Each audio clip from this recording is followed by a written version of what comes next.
প্রিয় দর্শক, সাজ্জাদ কাদিরের প্রীতি এবং শুভেচ্ছা নিন। এই মুহূর্তে আপনাদের সামনে কথা বলতে এসেছি ক্যান্টনমেন্ট থেকে কি সিদ্ধান্ত আসতে যাচ্ছে।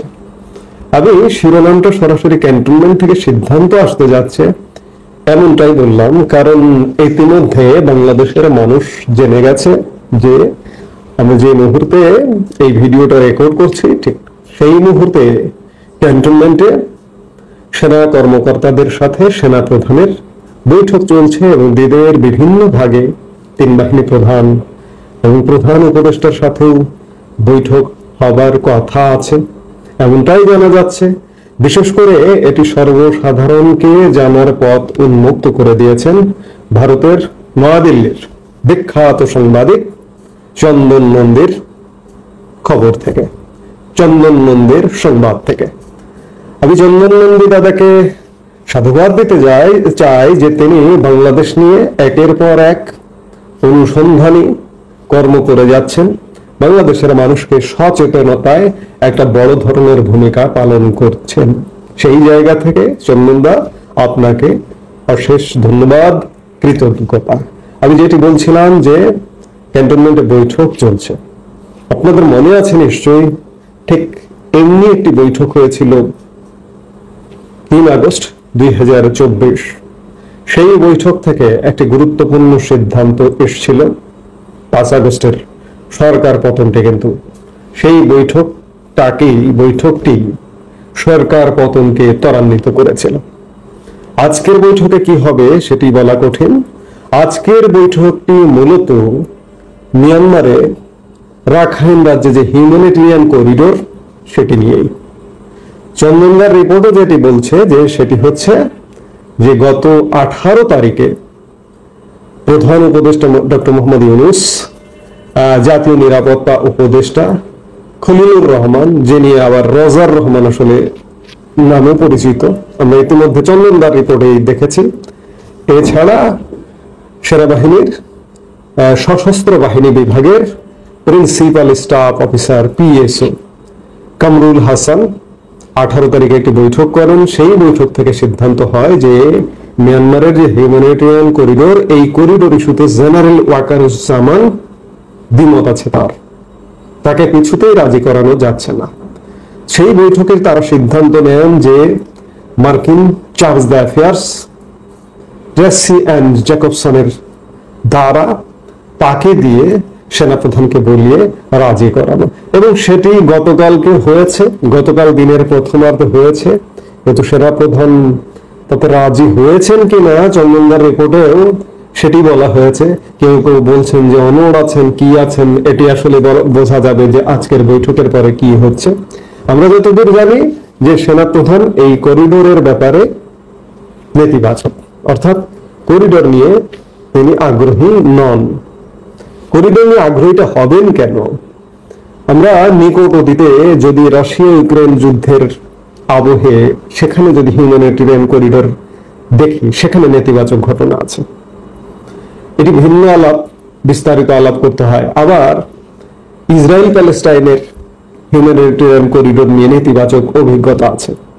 এটি জাতিসংঘ স্বীকৃত করিডোর ব্যবস্থা, মানবিক কারণে খাদ্য, ঔষধ, মানুষকে সরিয়ে নেওয়া নানা কারণে ব্যবহার হয়, কিন্তু মানবিকতার নামে অমানবিক কাজ হয় করিডোরকে কেন্দ্র করে। জেনারেল ওয়াকারুজ্জামান একজন দেশপ্রেমিক মানুষ, রক্ত মাংসে গড়া মানুষ, তিনিও বোঝেন, তিনিও জানেন। এবং এইখানে করিডোর হলে আরো বহুমুখী সমস্যা আছে। এটিও বিস্তারিত আলাপের বিষয়। মিয়ানমারের সাথে জড়িত রাশিয়া, চীন, ভারত, অর্থাৎ আমরা মার্কিন প্রেসক্রিপশনে কিংবা জাতিসংঘের প্রেসক্রিপশনে এই করিডোর ইস্যুতে যদি চলে যাই, আমরা কিন্তু ত্রিদেশীয়, চতুর্দেশীয়, মিয়ানমার সহ চতুর্দেশীয় সংঘাতের মধ্যে ঢুকে যাব। জেনারেল ওয়াকারুজ্জামান, আমি তো বললাম যে একজন দেশপ্রেমিক মানুষ, তিনি রক্ত মাংসে গড়া মানুষ, তিনি বোঝেন। সেই জায়গা থেকে ট্রেসি অ্যান্ড জ্যাকবসন বৈঠক করেছেন গতকালকে, তিনি রাজি করাতে পারেননি। এবং গতকাল বৈঠক এবং সার্বিক বিষয়ে মূলত আজকে সেনাবাহিনীতে যে বৈঠকটি, এই বৈঠকটি মূলত করিডোর ইস্যুকে কেন্দ্র করে ইয়েস অর নো একটা সিদ্ধান্ত হবে। কিন্তু আমি একটু অনেক বেশি আশাবাদী মানুষ। আমি প্রচন্ড অন্ধকার দেখছি, এই অন্ধকারের মধ্যে আলো খুঁজতে চাই সবসময়। এই বৈঠকটি কি শুধুমাত্র করিডোরের মধ্যে সীমাবদ্ধ থাকবে? আমার দেশের বেশিরভাগ সেনা কর্মকর্তা, সৈনিকরা দেশপ্রেমিক, আমি মনে করি দেশপ্রেমিক, মনে করতে চাই দেশপ্রেমিক। তো সেই জায়গায়, দেশপ্রেমের জায়গায় আজকে দেশ কোন জায়গায় দাঁড়িয়ে? আমরা যেমন ক্যান্টনমেন্টের বাইরের মানুষ আমরা জানছি, বুঝছি, দেখছি, ঠিক ক্যান্টনমেন্টের ভেতরের মানুষরাও, তারাও তো আমাদেরই ভাই, আমাদেরই আত্মীয়, আমাদেরই স্বজন। আমাদের অবস্থা তারা তো দেখছেন। এই অবস্থা নিশ্চয়ই মেনে নেবার নয়।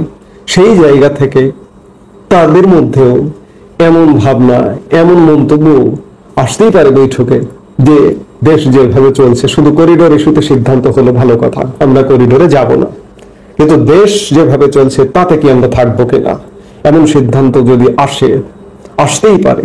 আমি ইতিবাচক ভাবেই দেখতে চাই যে আসতেই পারে, কারণ এমন একটি বৈঠক থেকেই, আমি শুরুতেই বললাম 3 আগস্টের কথা, 3 আগস্টের বৈঠকের ফলশ্রুতিতে 5 আগস্ট ঘটেছিল।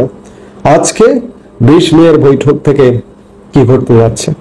এটি খুব গুরুত্বপূর্ণ একটা ইস্যু, কারণ দেশ রসাতলে, এমনকি সেনাবাহিনীতে, আমি গতকালকের ভিডিওতেও বলেছি, সেনাবাহিনীতেও নানা রকম সমস্যা তৈরির একটা পায়তারা চলছে। আপনাদের নিশ্চয় বিডিআর বিদ্রোহের কথা মনে আছে।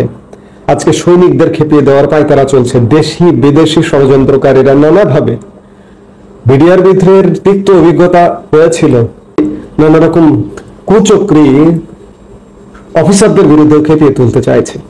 নিশ্চয়ই সেনাবাহিনী দেখছে, সেনাবাহিনী এটা উপলব্ধি করছে। এগুলো থেকে অবসান হতে হবে। এগুলো থেকে অবসান হতে হলে কি করা উচিত, কি করা যায়, তারা নিশ্চয়ই ভালো জানেন। আমরা সেই বৈঠকের দিকে অধীর আগ্রহে অপেক্ষায় আছি। আমরা নিশ্চয়ই একটা ইতিবাচক কিছু দেখব, যে দেশ যেভাবে চলছে এভাবে চলতে পারে না। দেশ যেন অতি দ্রুত নির্বাচনের দিকে ধাবিত হয় এবং সেনাবাহিনী হাতে হাত মিলিয়ে, কাঁধে কাঁধ মিলিয়ে একটা free, fair and credible election, এবং সব দলের, সব মতের অংশগ্রহণ, শুধুমাত্র দেশদ্রোহী, দেশ বিরোধী, এই বাংলাদেশকে যারা মানে না, বাংলাদেশকে স্বীকার করে না যারা, তাদের এই বাংলাদেশের নির্বাচন কিসের? তাদের ছাড়া অন্ততপক্ষে যেন বাংলাদেশপন্থী সবাই, একটা নির্বাচন হয় সবাইকে নিয়ে, সবাই যেন নির্বাচনে অংশগ্রহণ করতে পারে, পুরো একটি নির্বাচন হয়ে যেন একটা সুস্থ ধারার দিকে বাংলাদেশ যায়, সেটি আমাদের প্রত্যাশা। সারা বাংলাদেশের 18 কোটি মানুষ সেনাবাহিনীর দিকে তাকিয়ে আছে, সেনা প্রধানের দিকে তাকিয়ে আছে, তেল বাহিনীর প্রধানের দিকে তাকিয়ে আছে, তেল বাহিনীর প্রধান সম্মিলিতভাবে যে সিদ্ধান্ত নেবেন তার দিকে তাকিয়ে আছে। কারণ বাংলাদেশের মানুষ দিশেহারা। 54 বছরের ইতিহাসে এমন বাংলাদেশ কখনো দেখেনি। আমরা ভালোর আশায় 5 আগস্টের বিগত সরকারের একটা পতন হলো, যে ভালো হবে, কিন্তু কিসের ভালো, কিসের কি? আজকে মনে হচ্ছে, আজকে উপলব্ধি হচ্ছে যে সেটি ভালো ছিল। কাজেই আমরা প্রত্যাশা করব সেনাবাহিনী থেকে, সেনা প্রধান, 3 বাহিনী প্রধান, কর্মকর্তাদের মধ্য থেকে এমন সিদ্ধান্ত আসবে, শুধুমাত্র আত্মঘাতী করিডোর নয়, সমগ্র বাংলাদেশ নিয়ে, বাংলাদেশের শাসন কাঠামো নিয়ে, বাংলাদেশের শাসন কাঠামোর ষড়যন্ত্র নিয়ে, সবকিছু নিয়ে একটা ইতিবাচক সিদ্ধান্ত এবং ইতিবাচক একটা ব্যবস্থা আসবে, যাতে করে বাংলাদেশ একটি ইতিবাচক ধারায় ফিরে আসতে পারে। আমরা সেটাই প্রত্যাশা করি। এই মুহূর্তে এ পর্যন্তই। সবাই ভালো থাকুন, সুস্থ থাকুন।